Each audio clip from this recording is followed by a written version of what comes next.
All right, back for another journey. This time around, Sarah Stamm from Salisbury and Maud, which is a brand new experience for me. Sarah, welcome to the journey. Oh, thank you so much, Kev.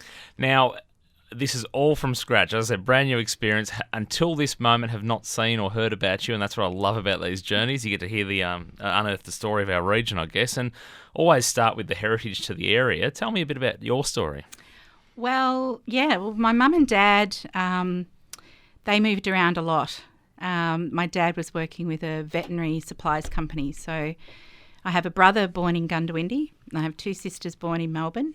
My family then moved to Brisbane, spent time in Sydney, then came to Albury. And my brother and sisters were all at primary school here. They then moved back to Sydney, had me 9 years later, and then came back to Albury. So I was about 2 years old when they made their second journey back here. So we have a long, long history in the town.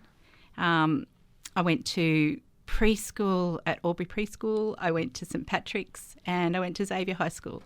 So I'm very, very much local. I'm very proud to be from the area. Sounds like you've been everywhere, man. Yeah, the song goes. I think Mum and Dad certainly had. I think my brothers and sisters went to 13 different schools or something. Wow. And here I am. I just went to St Pat's, went across the over the fence to Xavier. I had this completely sheltered and just really stable education, which was just fantastic. And what about university? So then I left Albury when I finished school and went to Canberra University, did some advertising and marketing. Didn't really gel with me, nor did Canberra at the time. It wasn't the most vibrant sort of place back then. So I also got glandular fever, so I got pretty sick. So I moved across to Perth where my brother and sister were living and worked on my brother's property over there for a while and just recuperated and thought about my future and applied for arts at Western Australian University and visual arts, art teaching at Melbourne University, and I got into both. So I then moved to Melbourne, followed that path. Then that course was closing down over a few years during my studies, so I transferred to Sydney to continue studying art education, and that didn't quite work out either. So then I ended up in interior design. So been an interior designer for 25 years. It's quite a journey, which It's been a bit all over the place. We'll dig some more out now. So you say interior designer. I know your Salisbury and Maud brand is I guess the byproduct of that. Let's talk a bit about that because you're a bit of a hit. Yeah. It's really grown and evolved. It's amazing. I'm so fortunate. So so I studied interior design over 5 years at night and worked full-time during the day, so it was a long slog. It was a fantastic course, loved every minute of it. I then set up my own practice. So I worked for a few different architectural and design firms in Sydney and then set up my own practice. So I've been mainly consulting privately since then. So that was in Sydney, and then we made the move to Beechworth in about 2004. We had 2 young children. We were living at that point in a tiny little 1880s whalers cottage in Sydney that we'd renovated, and we needed space. We had, I think the house was 3 metres wide at its widest point, and we had a tiny little courtyard. It was really, urban living at its best. And we were looking at moving out of Sydney. So an opportunity arose down here. Well, I was home visiting my mum and dad, and we saw this block of land at Beechworth, and that's what drove us. It wasn't that we necessarily, wanted to, that Beechworth was it. We were sort of, looking around, but when we saw this block of land with views over the Victorian Alps, and we just sat on this hill and just went, that's it. This is what we're doing. So we bit the bullet and sold our little place in Sydney and moved down here. A common theme that comes out over these journeys is just how much people love the area, whether they've been educated here or whether they've moved here and then called it home, proud to call it home. What do you think some of the, other than the Alps, the views of the Alps for you, it's beautiful. But what do you think makes it such a great place to live? Albury is an amazing place. It's big enough that you can actually you can actually have some success. You can.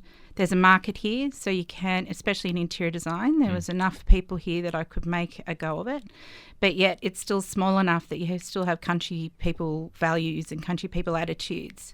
I think that rural country people just think differently. And I think, especially bringing up our children, we wanted the kids to have that country mentality of, space and everything isn't right at your fingertips. And to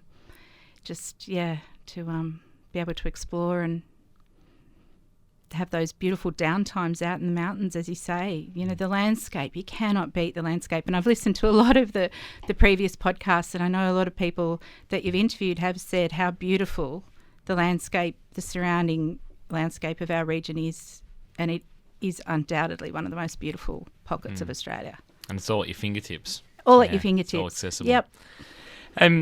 How do you think people would describe you that perhaps haven't followed your art sort of interior design career, that maybe aren't of the tens of thousands of people that are on your Instagram following your interior design and haven't found you in a magazine? Because I believe you've been just about in every home magazine in Australia. Is that right? Yeah, I've been in, the house in Sydney was in House and Garden, and my shop, I had a big store out at Beechworth for 10 years. It was featured in Home Beautiful, and I've had some of my product that I make featured in Women's Weekly, and recently, last year, I was in Country Style. So, I've been pretty lucky to have those opportunities. But how people would describe me that don't know all of that is, I try not to think about how other people think of me, in a sense. I try to put that out of my thought process, but undoubtedly people would probably say creative. But I would hope that people would describe me as having integrity and honesty, and that I'm flexible, and that I have a bit of, serenity about me. They are my 4 values, and I live by those values. So I really hope they come through to everybody. Yeah. Well, so far so good. So far I'm feeling that. I think there's a saying, it's something like, if you find a job you love, you'll never work another day in your life. Now, I often say to people, I've done that. I enjoy what I do, everything that I do. And I've managed to turn what was a hobby into a career in doing this sort of thing. Like I enjoyed this sort of concept, and I've turned it into a career. Yeah. Interior designer, and the fact you're interested in the arts degrees and what have you, like, do you feel that's sort of been part of your success? Did you really love doing what you do? Absolutely. So I've always, at school, art was my go-to, as well as music, but art certainly won through for me in the end. And you're right that my hobbies are my work, and my work are my hobbies. So, I'm constantly creating. And the evolution from interior design to what I'm doing now. So I've been an interior designer for 25 years, but a few years ago my mum sadly got very sick, so I needed to care for her. So I downed tools completely, and the problem with that was there was no income from my side. And so I needed to do something to bring in some income to my family. So I just started making things, I've always been a maker, and, a crafts person and an artist, as well as, that interior design side. I've liked to dabble in all of the creative arts areas. So I started to make quilts out of an enormous collection of fabric that I'd gathered from around the world. And I started making those and just selling them to friends, and they were really popular. So it evolved from there, and now I really don't do any interior design work. Apart from old clients, I will see old clients and give them advice for nothing, just to give back to them, because they've been so good to me over 25 years. So often a client will contact me, Sarah, what do you think of this carpet colour, or what paint colour should I do here? And I'm happy to help them. So now I am making handmade treasures. I call them treasures. And I haven't looked back. I absolutely haven't looked back. This is the happiest I've ever been. And every day I get up and I love what I do. So it's often 7 days a week because my hobbies, weekend comes around, I'm still pick up the knitting needles, or I'll sketch something, or I'll be designing something in my head, or so it's constant. That's really great to hear. Yeah. We could probably talk fat quarters and long arm sewing machines and all sorts of things for a while if we wanted to. Funny you say that. A little bit about quilting, but not a lot. Funny you say that though, because I do things my way. Yeah. So in a sense, I'm not a intricate quilter, and I'm not as clever as those people that can do all of those sorts of quilting. My quilting is very much about the actual piece of fabric, and the pattern within that fabric, or the texture within that fabric. So it's patchwork, but it's all about how the pieces go together, and to think of the end placement of the quilt. So I'm thinking about it from an interiors point of view. So I think about my customers will often send me photographs of their bedroom or their lounge room where they'd like to put the quilt, and so I can then coordinate the fabrics to work with their interior. And then with pieces that I create on my own, I'm always thinking about, contemporary spaces. Okay, let's make a contemporary quilt, because these pieces have to sit in a house. So I come from it from a very different angle, and I'm self-taught, and everything I do is original. So I don't ever copy patterns. All my knitting patterns are from my own head. In fact, my knitting patterns look like houseplants. I put dimensions on them because I can't read a knitting pattern. Yeah. But it makes sense to me. So it's all very, very handmade and original. Yeah. Who's someone that you admire the most, and why? I actually admire my two children the most.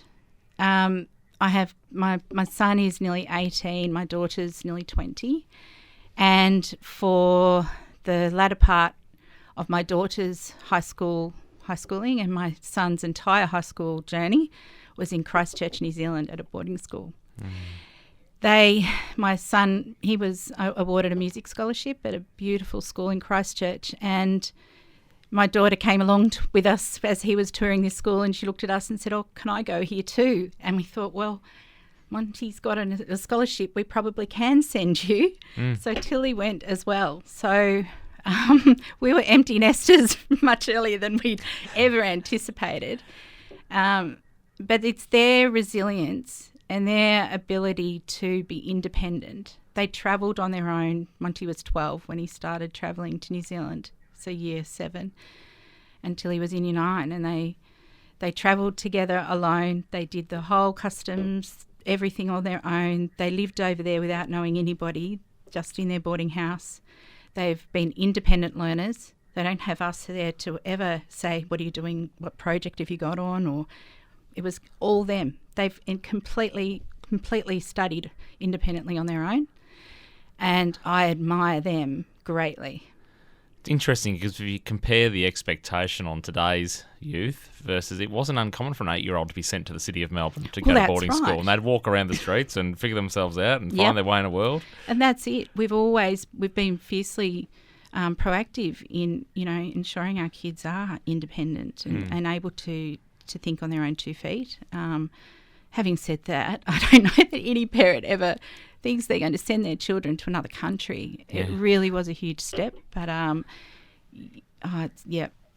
admiration goes out to my children. Yeah, good one. Yeah. And with the ages they're at now, no doubt you've had to call upon some wisdom, maybe some quotes, share some ways of life with them. Have you got some favourites that have impacted you? You spoke about your 4 sort of pillars, I guess, before. Yeah. But bits of philosophy, I guess, that you really love? I do. I have been going to this one a lot lately, and it's from an Instagram page that I follow called Powerful Steps. And the quote goes, "Give yourself enough respect to walk away from someone who doesn't know your worth." And I came across this because it was a day I sell all of my work via Instagram and Facebook. So with 11,000 people on Instagram, I occasionally get someone who doesn't quite understand how I sell things, because it is a unique business model. And there was a day where a couple of people were questioning, that it was different, and she'd never, this lady had never seen anything like this before. And it kind of ate away at me a little. And then unbelievably, and as it often happens, I think this quote found me. I didn't find this quote. It just bounced in front of me. And I thought, I know my worth.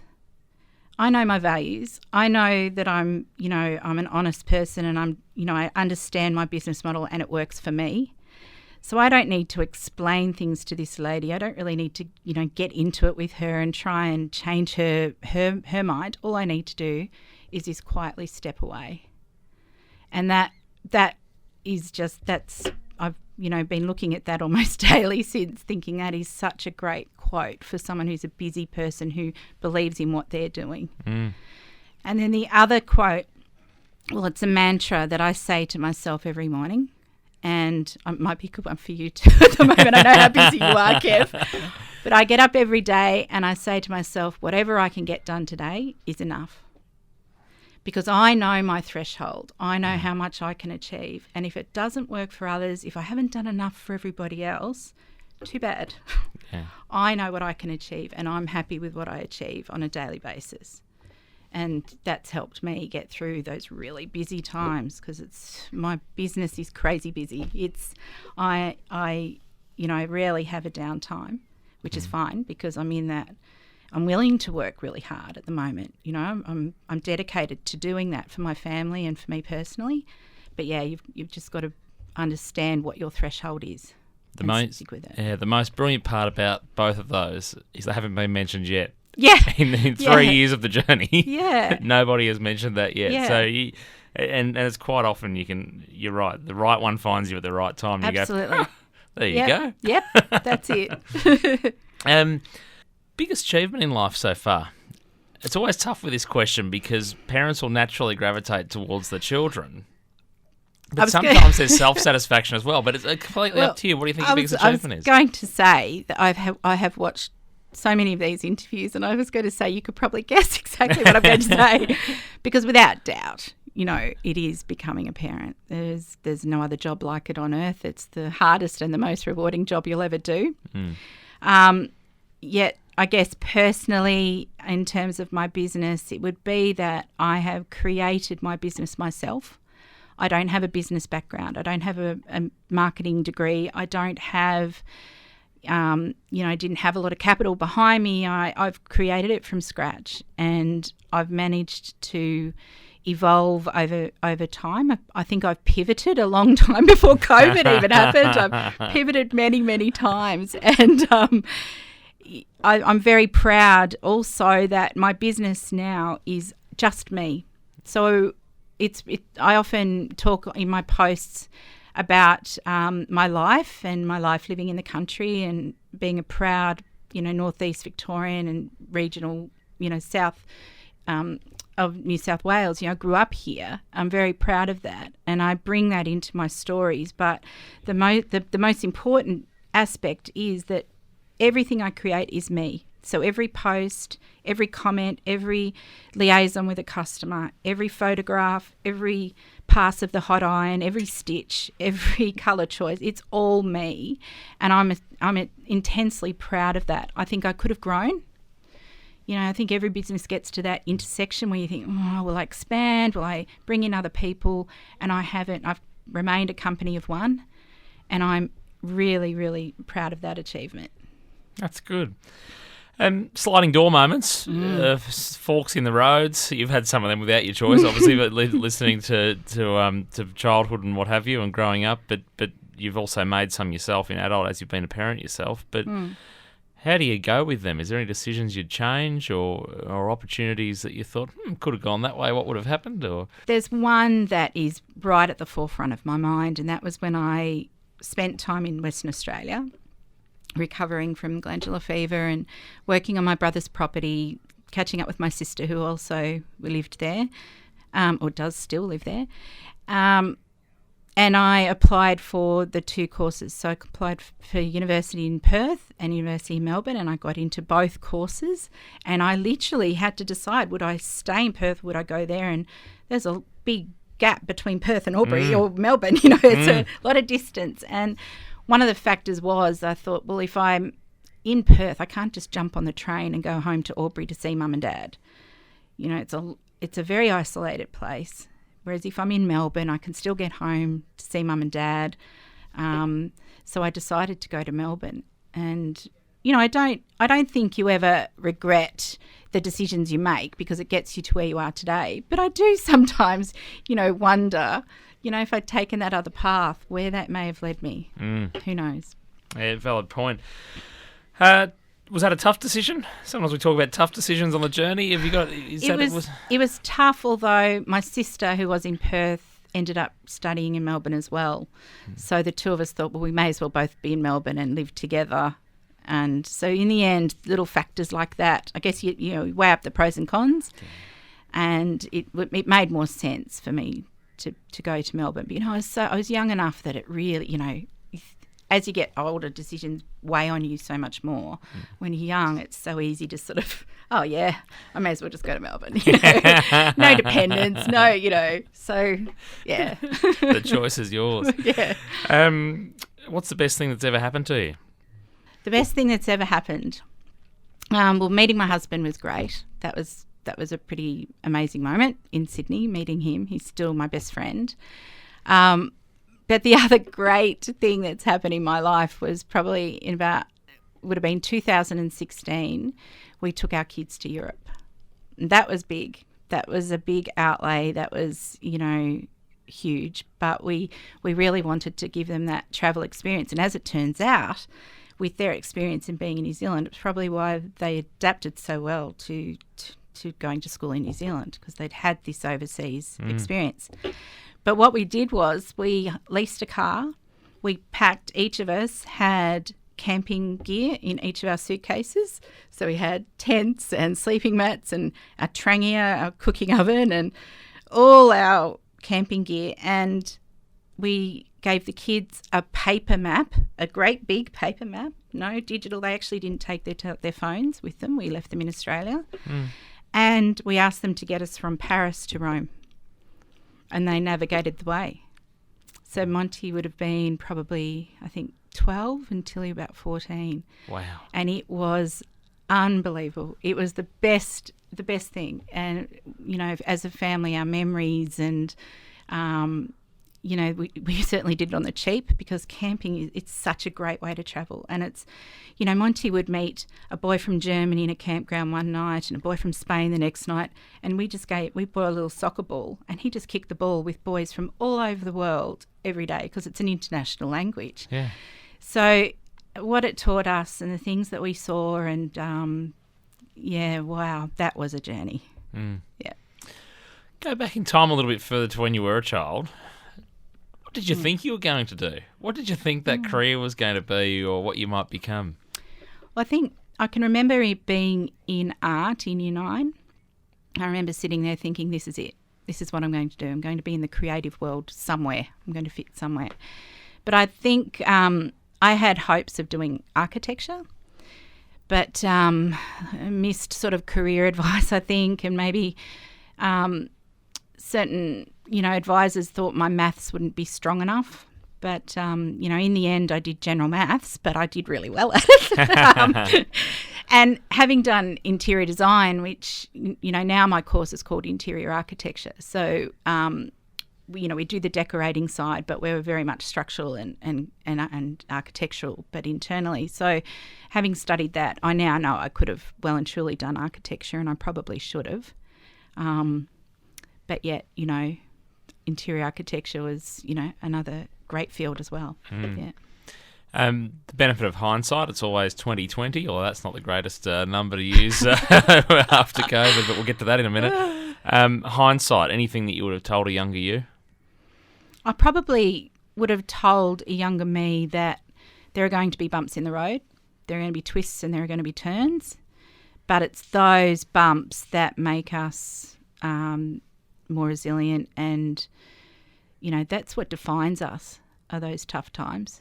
And I think I would have, you know, just given myself the advice that was going to happen. How are you outside of your comfort zone? Out of my comfort zone? Yeah. Do you like to challenge and sort of step aside, or do you like to stick to what you do? No, I'm no good. Like, I mean, there used to be a show on television called Who Dares Wins. Yes. And my husband is he's quite, he would be more, he can get out of his comfort zone more easily than me. And I would just be horrified at the things on that show. But there was one where they went up the needle in Auckland. I said, I could do that. And my husband just looked at me and just laughed his head off. He said, no, you couldn't, Sarah. And I said, yes, I could. And to this day, he still, if I say I could get out of my comfort zone in a certain city, he'll go, oh, yeah, you could do that, couldn't you? And I know exactly what he's referring to. That's great. No, not so good. So let's go on to the 2020. A year like no other. We're still in the middle of a global pandemic. We've sort of let our guard down a little bit. We're feeling pretty resilient. We're feeling pretty proud as Aussies, but we're still in a global situation. You mentioned earlier on about you pivoted well before pivoting was cool. Yeah, that's right. Who would have known? What was the impact? I'm guessing you were one of the lucky ones in terms of interior design, households. You couldn't leave the house, craftiness, all those things just went boom. You were already doing that as your hobby and your career. Absolutely. I really wasn't affected at all, and I thank my lucky stars because it was, completely devastating for so many people. Yet I had, because my whole business is online, the entire business, so I wasn't affected at all. In fact, what I found was that a lot of people were, starting to follow me over that time because I talked about being in the country, and they could see that even though we were in Victoria and we were in lockdown, I was still able to get out on the acreage and we had space. And a lot of people in Melbourne particularly were looking each day to see what I was doing out there. It was giving them hope, and it was giving them a picture of what's happening outside, in the world, in other parts of the world that could get out. So it was, people were taking a lot of heart from that. So in a sense, it only ramped up for me with COVID. So very, very lucky. What surprised you about the pandemic experience? What surprised me was, although it was, devastated a lot of people, there were a lot of people, particularly mums, who actually really liked lockdown. They loved the fact that they had family around. Every seat at the dining table was filled. They were cooking meals. Food was grown and stories were told, and there was a togetherness. And I mean, I myself had a Mother's Day with my two children at home for the first time, in 4 years. So it brought my family together, and I know a lot of people sort of enjoyed that simplification of life too, that we couldn't just go out and do things for a while. Everyone sort of enjoyed just stopping. I recently heard somebody, when referencing their children's sporting commitments and things like that, they said we need another lockdown. It's almost like we made the most of it as Aussies to treat it as a holiday. It was a novel idea. It had its tragic impacts as well across parts of the community. But I mean, to some degree, it taught us something to slow down, and how quickly we've forgotten that, and we've gone and accelerated again. Yeah, and if you think of it as that was a surprise effect of the COVID, I think that's accurate. It was a surprise. I don't think any of us saw that aspect of it coming. It sounds like you had good values anyway. Do you think it's enhanced, reinforced, shifted values a little stronger? What's it done for you in that space? It certainly made me a lot more grateful to be living rurally, especially through lockdowns, to have that space. But I tell you what, the one thing I value more than anything is being Australian. I think particularly now, seeing what's happening in the world, it's just heart-wrenching. And I think being Australian, man, we're the luckiest people here. The lucky country. Lucky country. We need to think before we open our mouths to complain sometimes, don't we? Absolutely. What does your new normal look like after COVID? Probably the same as it looked before. Yeah, it did. I'm really fortunate that it really didn't alter, my business at all. And I guess it was, it was hard getting the kids, having one child in New Zealand and one at University of Melbourne, and getting them back because, the logistics of getting someone back was really difficult, and even getting Monty back again has been even more difficult. With the quarantine, so difficult for a 17-year-old, and then the 20-year-old first year at university, she really didn't want to be home with mum and dad. She was, in party mode. And so that was difficult. But apart from that, it was, and it is since, it's smooth sailing really for me. We like to wrap up with a little bit of fun. I can tell you're a fairly footloose, fancy-free kind of personality.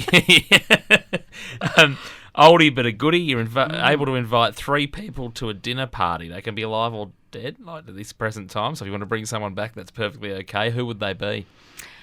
Okay. So I thought about this and I instantly went to Brad Pitt, George Clooney, Leonardo DiCaprio. But then I thought, no, too many girlfriends would want to come. So that would just be out of control. It's no longer 4 people at a dinner table. Yeah. So then I thought, the obvious creatives. I thought Van Gogh, Brett Whiteley, who's my ultimate, idol, and perhaps Picasso. But then I worried sort of how sort of coherent or, sort of, they would be. And then I went to the political thing, but, Obama, Michelle Obama, Barack Obama, and Jacinda Ardern. I think she would be fabulous, but could get a bit political. Yeah. So then I started thinking maybe Ned Kelly, and I'm not brave enough. But, when it comes down to it, I think I would like my big brother and my 2 sisters. And, if you could let me just have 2 more people. Get mum and dad back on earth. Yeah. We'd love to just put our family of 6 back together. Yeah. That would be the ultimate dinner party for me. Yeah. Yeah. Yeah, it's the simple things, isn't it? Simple. It's the simple things. So you're sitting there having dinner, sweet or savoury. What are you looking forward to as a dish? It's got to be a bit of both, I think. Yeah, nice rounded banquet would be good. And so, we've discussed at length your creative side, your design side. Your work is your hobby is your work. What do you do on a weekend if you aren't picking up the knitting needles? Well, I'd probably be doing a little gardening. But even when I'm doing that, I'm, designing where that tree goes and where that path goes. I mean, you never escape being a visual, creative person. Everything you see is inspiring. And so, even when I'm washing the dogs or looking at people's expressions in their faces or, it all comes back to the creative side. But apart from that, there'll be, just hanging out at home. And probably picking up the knitting needles. So here I go again. It just doesn't stop. Yeah. Well, it sounds like you're in a very happy place, Sarah Stamm, and I really do appreciate you taking the time out of your day to come and be part of the journey. It's lovely to meet you, chat to you, and find out a little bit more about Salisbury and Maud as well. Thanks for being part of the journey. No worries. Thanks, Kevin.